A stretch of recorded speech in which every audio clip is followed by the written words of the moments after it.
Hello everyone, welcome to Movie Recap channel. Today we're going to see an animation movie recap from 2012 titled Brave.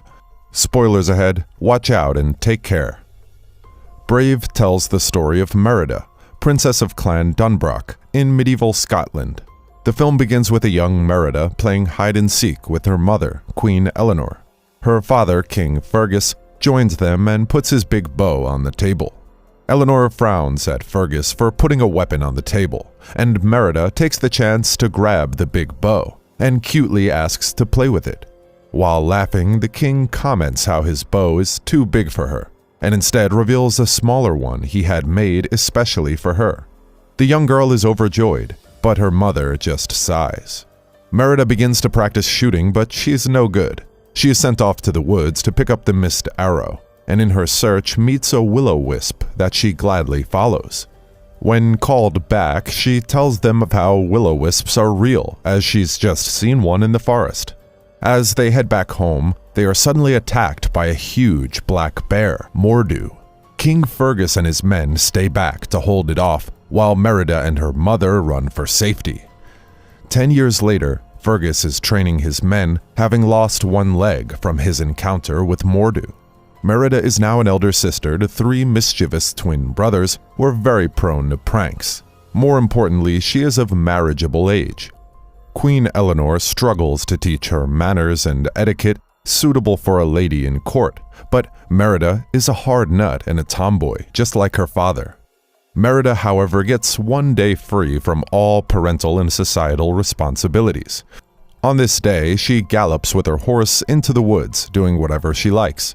She practices archery, plays with her horse, climbs up the tallest hills to drink from the fjords like the kingdom's legendary kings, and then returns home in the evening.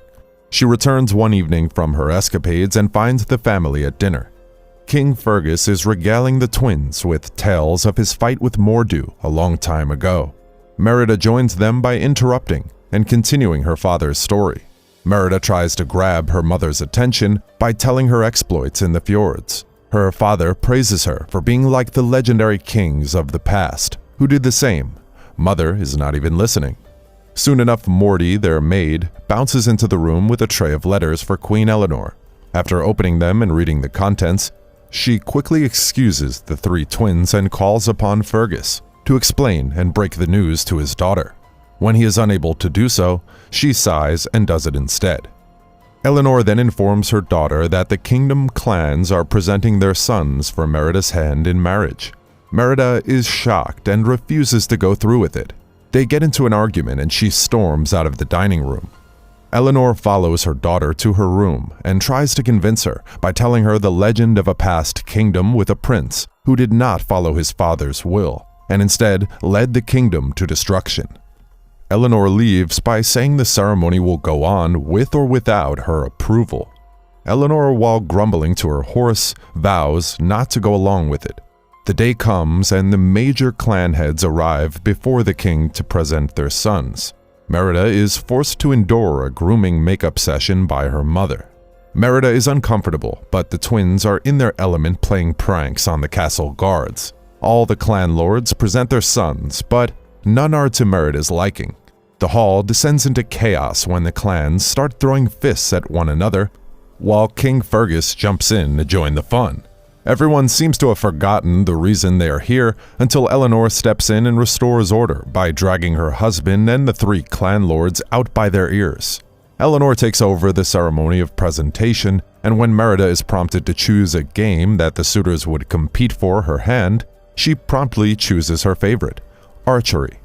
The games start, and McGovern shoots way off the mark. Lord Mackintosh, though on the mark, is not on target. However, Lord Dingwall is very clumsy but coincidentally shoots on target. But Merida interrupts the merriment by declaring that, as the firstborn of her clan, she would shoot for her hand. She shoots all shots on target, shocking the clans and drawing her mother's ire. After a heated argument with her mother, Merida ends up running off into the woods with her favorite horse to vent her anger. She meets some will-o-wisps that guide her to a witch's cottage, where she ends up asking the witch to cast a spell that would change her mother. The witch conjures a magical cake and hands it to Merida to give to her mother with the promise that it will change her. When she returns and finds that her mother still has yet to change her mind about the marriage, she puts on a fake smile and hands her the cake. Eleanor takes a bite, but the cake is not to her taste. She suddenly feels unwell and has to skip pacifying the lords to go to rest. Once in her room, she transforms into a bear to the shock of her daughter. Now she has to hide from her father, the king, who has already sensed the presence of a bear in his house. Morty, however, sees Eleanor in her bear form, screaming at the top of her voice and alerting everyone.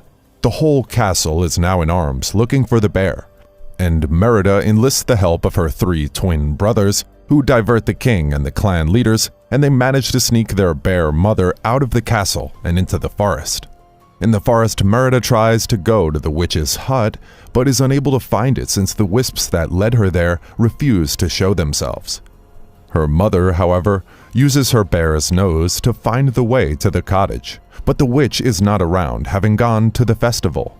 She has left some reminders for Merida, however, telling her if the spell is not broken by the 2nd day, her mother will remain a bear permanently.